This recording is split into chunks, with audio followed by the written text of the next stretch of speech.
In 2026, the UK will look smaller than it used to be. The Eurozone will look organized and Germany will look responsible. But only one of them still has room to move. Well, look at this video and find out. Jia here doesn't care about GDP's rankings or speeches. He looked at how systems behave when pressure rises, choices narrow, and timing matters. And 2026, Europe is actually under that kind of pressure. All right. So anyway, before we start, everything I'm going to share in this video is based on my personal interpretation, totally purely based on the 2026 Timan annual chart on Global Zine. Once again, it's not prediction, no prophecy, no guarantee outcomes, because in the first place, Timan doesn't predict events. It analyzes behavior under structural pressure based on how similar patterns have played out historically.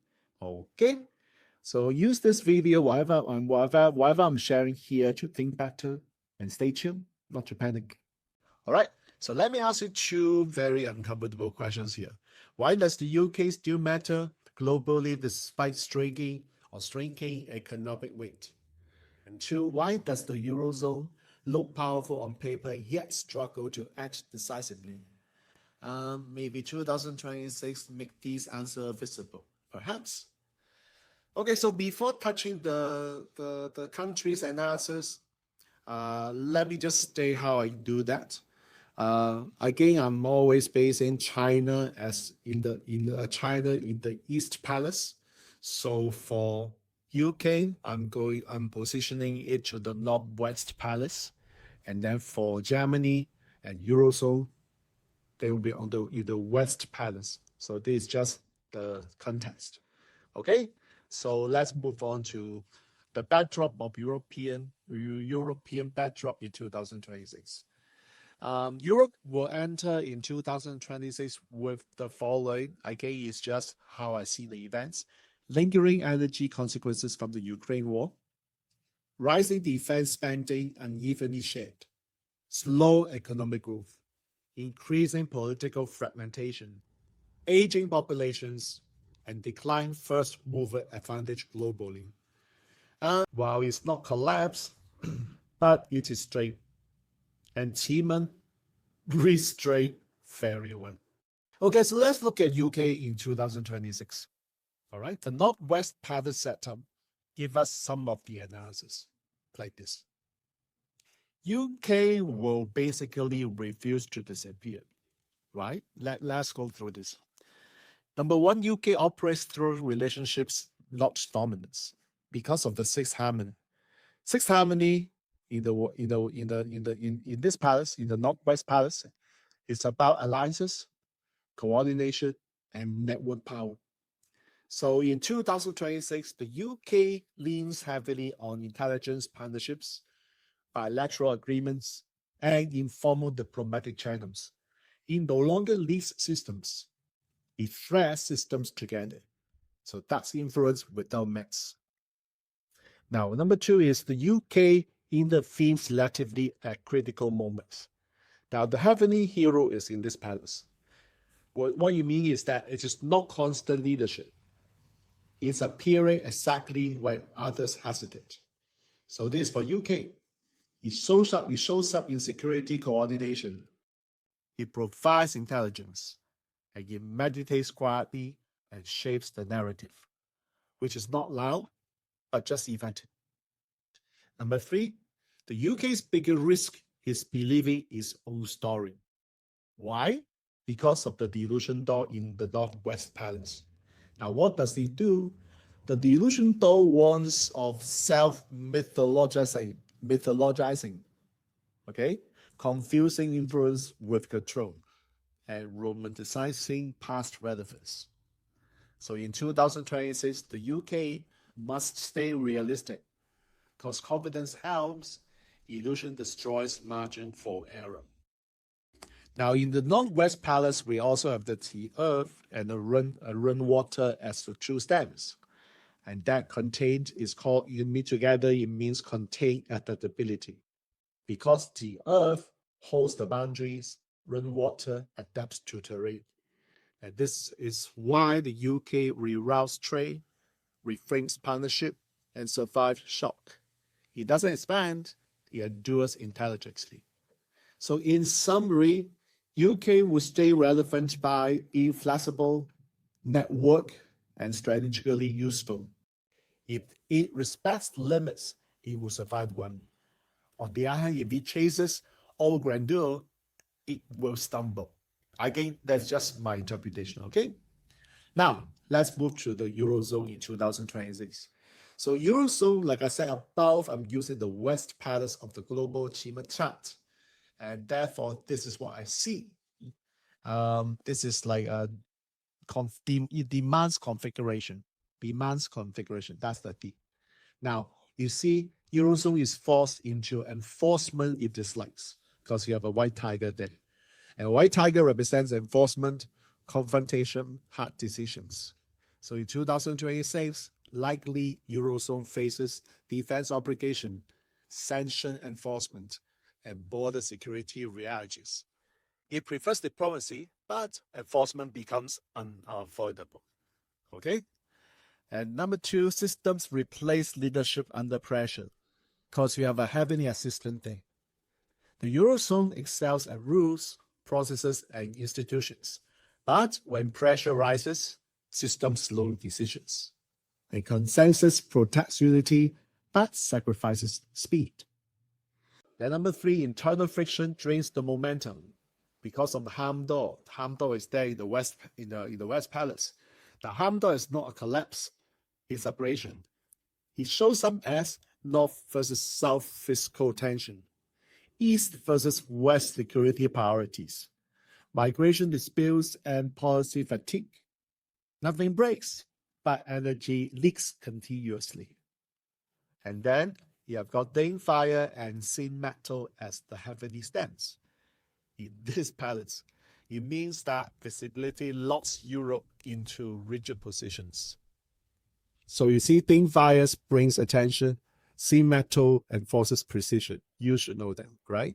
So Europe becomes morally clear, publicly visible, procedurally rigid, and this reduces adaptability. So in summary for Eurozone, it remains powerful on paper, but structurally constrained. It will react well, but initiates poorly. Now let's move on to Germany, the biggest power nation in Europe. What's going to happen in 2026 for Germany? I call it the overburden engine inside the West Palace, because Germany carries the West Palace pattern more intensely. For Germany, I'm using the West Palace for this analysis, and you know that. Okay, so Germany absorbs responsibility without full authority because of the white tiger and the harm dog. So Germany is expected to fund defense. Oh no. Destabilizes weaker members, uphold fiscal discipline, and lead energy transitions, but without freedom to redesign the system. And that's called leadership fatigue. Number two, industrial pressure intensifies because of the sin metal and the harm door. So Germany's strengths are precision manufacturing and high standard. It becomes vulnerable when energy costs goes up, margin compresses, and global competition accelerates. And Germany holds, but feels squeezed. And I think its visibility exposes internal contradiction because of Think Fire. Germany speaks clearly about values, but struggles with speed and cohesion. And this tension becomes obvious in 2026. So in summary for Germany, it remains the Europe's backbone, but the backbone is under strain.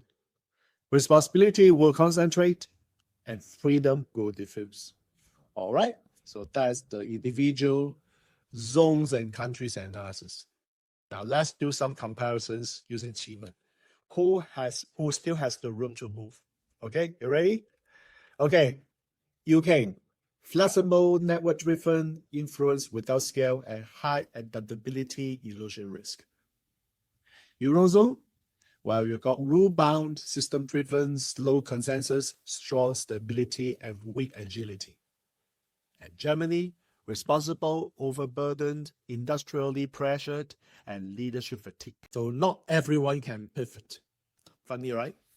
So what are the practical implications for 2026, you may ask? Well, I'll list down a few, see whether it makes sense to you. Well, what I'm doing is to explain the real consequences, not theory. So, number one, Europe stops initiating and starts stabilizing. In 2026, Europe reacts to the US-China moves, manages crisis after they emerge, and contains instability rather than shaping outcomes. You see, the containment replaces direction. UK, well, UK will fill the gaps the Eurozone structurally cannot. Because consensus slows the Eurozone and Germany is burdened, as we talk about it. So I foresee UK increasingly acts as back channel negotiator, intelligence broker, and crisis intermediary. Not official, but maybe repeated pattern. Number three, Germany becomes the execution arm, not the strategist. So Germany funds, enforces, and absorbs pressure without full control over the strategy. So it's like responsibility without authority actually erodes the confidence. Number four, Eurozone decisions arrive late and diluted. So major decisions will take longer, avoid sharp language, or even mistiming. And in period 9, mistiming actually costs more than making mistakes on its own. Number 5, businesses stop treating Europe as one operating environment. So I suspect by 2026, regulatory risk diverges, energy and labor costs fragment, and capital differentiates UK assets, Eurozone exposure, and Germany dependence. So operational Europe fragments quietly. Number 6, talent flows towards flexibility, not institutions. So senior talents favor agility, survival failure, and reposition ability. And who will benefit? Well, UK and the agile European states. And disadvantages, heavy institutional centers. Number 7, Euro's biggest vulnerability is internal drag.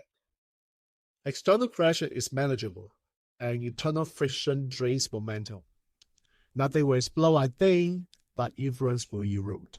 Lastly, influence shifts from institutions to operators. So by late 2026, I think influence belongs to cross-system operators, network actors, and informal negotiators, not purely institutional authority. So to wrap up this video, what we've been talking about are some of these takeaways. Europe doesn't collapse, but it stagnates strategically. The UK remains relevant by operating around the systems. Germany carries Europe's weight, but loses redesign freedom. The Eurozone enforces rules better than it sets direction. Speed matters more than moral clarity in period 9. Europe fragments operationally while remaining politically united. And talents follow agencies, not prestige. And finally, the real divide is the flexibility versus burden, not about the East versus the West. So to sum up, the UK navigates friction, Eurozone manages the friction, and Germany absorbs the friction. Okay, so I hope you enjoyed my personal interpretation of the Tiemann chart on Europe, Germany, and the UK. So remember, Tiemann never asks who is the strongest. That's not the right question. He only asks who can still move when conditions change. So in 2026, the UK can reposition, the Eurozone stabilizes, and Germany endures. And that, I think, explains Europe's trajectory. So for a deeper conversation like this, you feel that while shouldn't only comment on this video, feel free to join my Decisively Architecture Telegram chat. We can take this conversation deeper to understand more about the Tiemann application.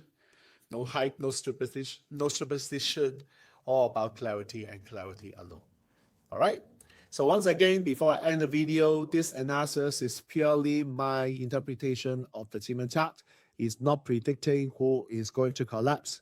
And of course, not all I'm saying about the events happening in 2026, I hope that will not happen, most of them. All right. So once again, thank you for watching. And before I end, if you haven't done so, subscribe to my channel, click the button, hit the bell so that you know you'll be notified whenever I'm uploading my next video. And most importantly, share this with your friends so that they know what you know by now in terms of the achievement analysis.